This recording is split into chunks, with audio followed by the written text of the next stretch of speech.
안녕하세요. 시드니 부동산 아카데미 황대근 소장입니다. 자, 오늘 저희가 다뤄볼 주제는 비즈니스 매매건과 그 다음에 상가 계약에 관한 내용입니다. 최근에 제 아시는 지인분께서 본인께서 직접 이제 카페를 한번 오픈하셔서 운영하실 것을 이제 결심을 하셨어요.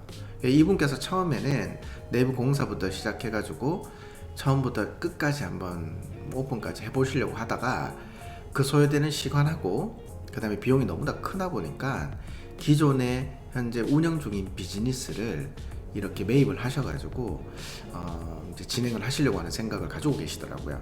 근데 이분께서 혼자서 이렇게 알아보니까 알아야 될 게 너무 많고 너무나 복잡한 거예요. 궁금한 것도 많은데 이 답을 얻을 곳이 쉽지 않다라고 하더라고요. 그래서 제가 이분한테 그 리스트를 달라, 그럼 내가 도와주겠다라고 이제 답변을 드렸는데, 그래서 오늘 영상을 한번 이렇게 준비를 해본 겁니다. 자, 그리고 아마 비즈니스를 이제 오픈을 생각하시는 분, 그리고 진행하시는 분이라면은 이분과 똑같은 그런 고민을 하고 계실 것 같아요. 그리고 이분이 몰라 하시는 것도 거의 얼추 비슷할 것 같아서 오늘 영상을 보시면 아마 큰 도움이 되지 않을까라고 생각을 합니다.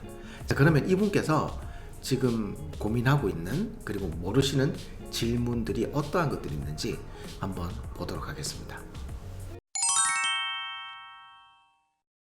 비즈니스 매매 시 진행 과정. 자, 이 부분은 많은 분들께서 실수하는 건데, 내가 현재 저기 진행 중인 비즈니스 그것만 구매를 하면은 들어가서 비즈니스를 할 수 있다라고 생각하시는 분들이 되게 많아요.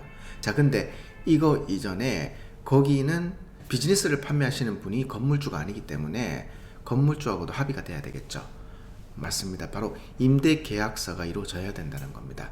자, 그래서 통상적으로 비즈니스 매매를 통해서 구매하시거나 판매를 하실 때 가장 먼저 이루어져야 되는 게 바로 건물주와의 임대 계약서, 렌트 계약서가 됩니다.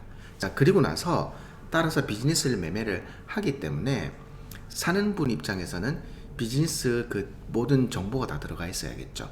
예를 들자면은 얼마에 그 샵 안에 있는 모든 식기류라든지 그리고 뭐 설비를 가지고 온다라는 거, 그런 리스트가 들어가 있는 게 바로 비즈니스 매매 계약서가 된다는 겁니다.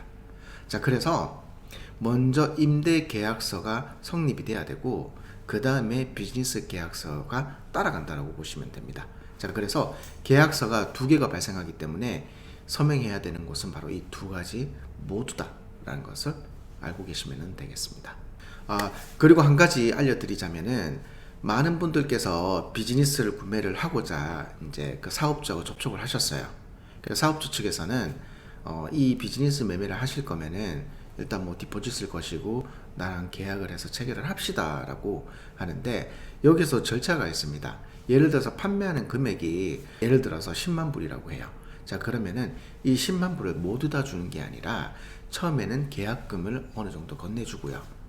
그 다음에 임대 계약이 다 완료가 되고 나면은 같은 날 동시에 이 비즈니스 매각건도 같이 이루어진다라고 보시면 돼요. 자, 근데 아무런 정보나 지식이 없으신 상태에서 만나 뵙게 되면은 덜컹 그쪽 파는 입장에서 원하는 금액을 다 주시는 경우가 있습니다.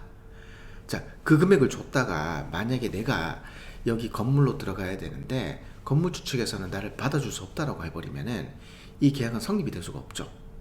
그렇게 됐을 때는 그 돈을 다 돌려받으셔야 되고, 그 다음에 내가 썼던 그 시간, 그 다음에 변호사 비용 등 여러 가지 그 비용들이 발생하기 때문에 먼저 내가 이 계약, 임대 계약을 받아서 할 수 있는지, 그거가 가장 중요하다라고 보시면 될 것 같습니다. 자, 그래서 요약을 하자면은 두 개의 계약서가 발생을 하게 되고, 하나는 비즈니스 매매 계약서, 그리고 하나는 임대 렌트 계약서가 됩니다. 자, 그래서 렌트 임대 계약서가 먼저 완료가 되고 그 다음에 비즈니스 계약이 완료가 되어야 한다라는 거, 이 점을 알고 계시면 될 것 같습니다. 자, 비즈니스 오픈을 하기 위해서 필요한 자격증이 무엇이 있습니까? 라는 질문에서 이분께서 말씀하시는 자격증이라는 것은 바로 라이센스인 것 같습니다. 자, 이분을 예로 들어서 이분께서는 지금 뭐 카페 그리고 음식점 이걸 원하고 계시지 않습니까? 자, 그러면은 카페가 운영되기 위해서는 최소한의 그 카페에서 준수해야 되는 그 설비들이 있습니다. 그래서 그 설비를 만족시키면은 카운슬에서는 라이센스가 발급이 돼요. 그러니까 이 카페를 운영할 수 있다는 그 라이센스가 되는 것이고, 또 다른 의미의 라이센스는 부동산이라든지 아니면 병원 같은 곳 있죠. 그런 곳에서는 의사 면허증이 있어야 되겠고, 부동산, 저 같은 부동산은 부동산 라이센스를 또 가지고 있어야 돼요. 그래서 이분이 말씀하시는 라이센스는 바로 그런 라이센스를 말씀하시는 것 같습니다. 자, 그리고 카페에서 보면 음식을 파는 곳도 있죠. 단순히 이제 커피만 파는 가게도 있고, 거기에 음식까지 같이 파는 곳이 있는데, 여기서도 음식을 할 때 예를 들자면은 뭐 스토브를 넣거나 해서 이제 그 음식을 만들어 내려고 하시는 분이라면은 그 위에 레인지 후드 그런 설비가 들어가 있어야 되고, 그리고 하수 처리를 할 수 있는 그런 장치들도 지하 주차장이라든지 설치가 되어 있어야 됩니다. 그래야지 요리를 할 수 있는 그 라이센스도 또 받으실 수가 있게 되는 겁니다. 자, 이 이외에 회사라는 것을 운영하기 위해서는 회사의 상호명을 가지고 계셔야 되고, 그리고 회사도 하나의 그 텍스 파일 넘버가 필요합니다. 그래서 회사는 ACN이라고 하죠. 그래서 이런 ACN도 만드셔야 되고요. 그리고 아침 6시 반부터 뭐 오후 3시, 4시까지 그 오프닝 아워 하는 거 있죠. 그거 같은 경우는 카운슬에서 허가를 받으셔야 돼요. 그리고 좀 전에 앞에서 말씀드렸던 그 회사의 텍스 파일 넘버인 ACN이라던가 상호명을 만드는 것은 회계사를 통해서 다들 진행하실 수가 있습니다. 그리고 저 같은 경우에도 한 4년 전에 회사 오픈을 할 때 회계사를 통해서 다 진행을 했었고요. 그때 제가 회계사님께 지불했던 비용이 한 1200불 정도였던 것 같아요. 그래서 한국 회계사님 쓰시게 된다면은 비용은 뭐 저렴한 분은 한 1000불도 있을 거고요. 그 다음에 높게는 한 1500불까지 있다라고 보시면 됩니다. 그래서 이분께서 만약에 기존에 있는 그 비즈니스를 그대로 받아서 하시려고 할 때에는 방법이 두 가지가 있다고 보시면 됩니다. 자, 첫 번째는 현재 그 회사 상호명까지 그대로 사가지고 오는 거예요. 그러니까 회사를 사오는 게 있고요. 그리고 두 번째는 기존의 회사를 운영하시는 사업주한테 그 회사는 그냥 닫으세요. 그리고 제 이름으로 그 사업장에다가 제 회사를 집어넣는 방법이 있습니다.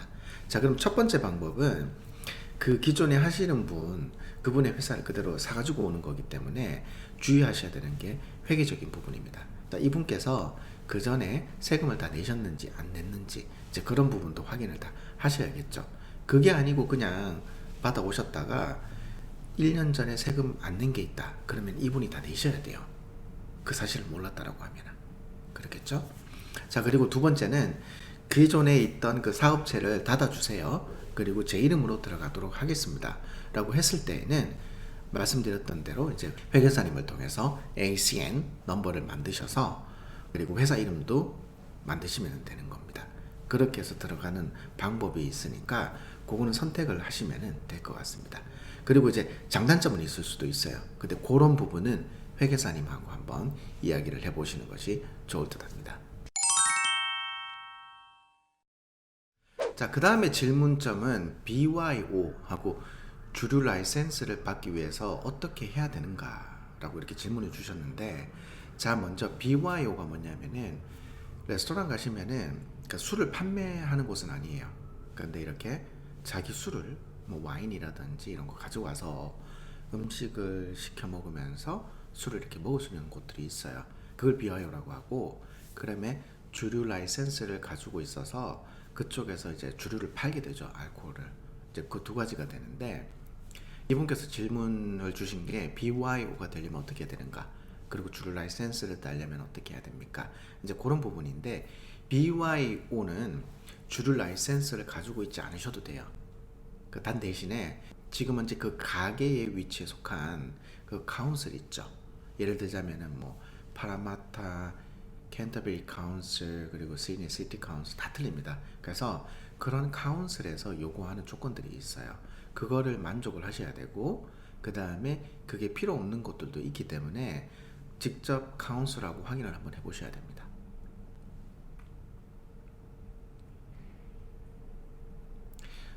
그리고 또 한 가지가, 이 가게에서는 술이라는 게 그 안에서 이제 사람들이 마시기 때문에 그 건물이 주상복합이라고 했을 때는 레지덴셜 그러니까 그 아파트 단지에서 살고 있는 사람들이 조금 불편할 수도 있겠죠. 왜냐하면 사람들이 술을 마시면은 당연히 노래를 들을 거고 그리고 소리도 커지게 됩니다. 그래서 소음적인 부분이 있기 때문에 그 건물의 허가도 받으셔야 됩니다. 그렇다면은 주상복합으로 된 그러한 상가에 들어가시게 된다라고 했을 때는 그 스트라타하고 이야기를 하셔서 그런 허가를 받아야 되는지 그리고 영업은 언제까지 할 수 있는지 그런 부분도 확인을 하셔야 된다는 겁니다. 자, 그리고 주류 라이센스 같은 경우에는 보통 이제 변호사분을 통해 가지고 진행을 하시는 분들이 되게 많아요. 그리고 그 걸리는 소요 시간도 되게 오래 걸려요. 그리고 주류 라이센스 같은 경우에는 그 신청하는 비용들이 다 달라요.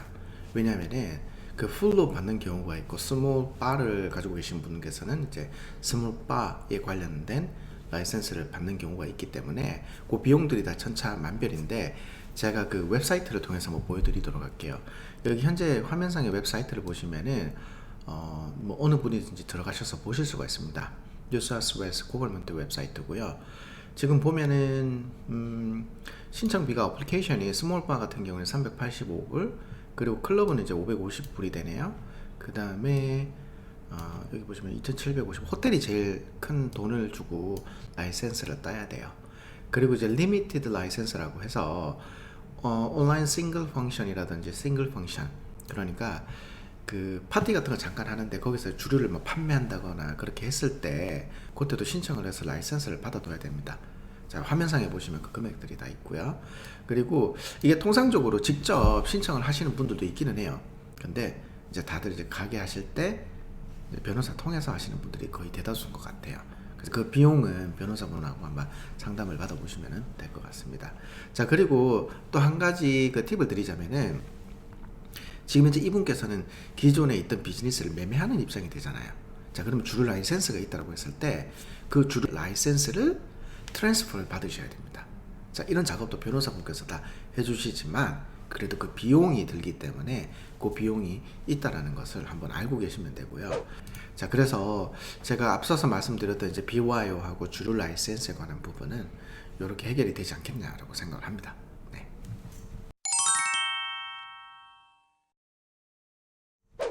자, 그리고 다음 질문은 계약서 서명하기 전에 검토해야 되는 거 어떤 것들이 있습니까? 자, 이 질문은 검토 전부 다 해야 돼요. 자, 첫 번째로는 자, 그 안에 계약서의 내용에 보면은 모든 내용들이 다 들어가 있어요. 자, 첫 번째는 바로 이제 그 임대 계약서가 되겠죠. 임대 계약서 같은 경우에는 계약이 뭐 3년 플러스 3년으로 가는 건지 아니면은 3년만 하는지 그런 이제 계약 기간에 가는 부분이 있고요. 그리고 렌트비는 어떻게 되는가? GST가 포함이 돼 있느냐, 안 돼 있느냐. 그런 금액적인 부분들을 확인을 다 하셔야 되고요. 그리고 커머셜이라든지 리테일 같은 샵 같은 경우에는 본드비의 그런 구조가 레지덴셜하고는 조금 틀립니다. 자, 집 렌트 하실 때는 보통 이제 본드비가 4주치가 되죠. 그렇지만은 커머셜이라든지 리테일 샵들은 그 본드가 집주인이 정하기 나름이 됩니다. 자, 그래서 어떤 경우는 보통 이제 3개월치로 가는 경우도 있고요. 그 다음에 6개월로 가는 경우도 있습니다. 자, 그래서 이 본드를 부동산이 갖고 있느냐 아니면 페어 트레이딩이 갖고 있느냐. 자, 부동산이 가지고 있는 경우는 좀 드물고요. 금액이 한 10,000불 밑으로 되어 있을 때는 페어 트레이딩으로 가는 경우들이 많고요. 그게 아닐 경우에는 바로 뱅크 개런티라고 해서 세입자분께서 은행을 가셔서 따로 이제 계좌를 하나 개설한 다음에 거기다 돈을 넣어놓고 뱅크 개런티 형식으로 그 돈이 거기 머무르게 되는 겁니다. 그리고 이 증서 하나를 집주인한테 건네주게 되고 그게 바로 본드비로서 설정이 된다는 겁니다. 그리고 이거 이외에도 아웃고잉들이 발생을 하겠죠. 예를 들자면 물세, 카운슬, 아파트 단지다 라고 했을 때는 스트라타 관리비가 발생할 거고요. 그 다음에 랜드텍스 이런 것도 발생을 하게 됩니다. 그래서 이런 아웃고잉들은 내가 도대체 어디까지 내는지 그런 것도 계약서에 있으니까 검토를 잘 하셔야 됩니다. 자, 그 다음에 다른 한 가지는 나중에 비즈니스를 다 이렇게 운영을 끝나고 나서 거기서 나오시게 됐어요. 자, 나오실 때 그 샵은 어떻게 바꾸어 놓고 내가 나와야 되는지 그런 부분도 그 계약서에 있기 때문에 그거 확인을 잘 하셔야 됩니다. 자, 그 다음에 또 다른 계약서는 바로 비즈니스 매매 계약서가 되겠죠. 자, 이 부분이 정말 중요해요. 왜냐면은 건물주하고의 임대 계약은 사실상 큰 어려운 건 없습니다. 왜냐하면 그 가게에 그 공간을 갖다가 임대하는 거기 때문에 그렇게 어려운 부분은 없죠. 자, 근데 비즈니스 같은 경우에는 샵을 받고 그 샵 안에 어떤 설비 그리고 어떠한 장비들을 나한테 넘기는지 그런 부분들이 다 들어가 있어야 되기 때문에 그런 리스트도 있어야 하고요. 그런 리스트를 확인을 하셔야 되고, 그리고 돈을 잔금 치르는 부분 그리고 계약이 어떻게 진행되는지 그런 부분들을 꼼꼼히 잘 확인을 하셔야 됩니다. 네. 그래서 요 두 가지 잘 검토를 하신 다음에 꼼꼼히 확인하신다면 큰 실수 없이 비즈니스 매매, 그 다음에 임대 계약을 이루실 수가 있을 겁니다.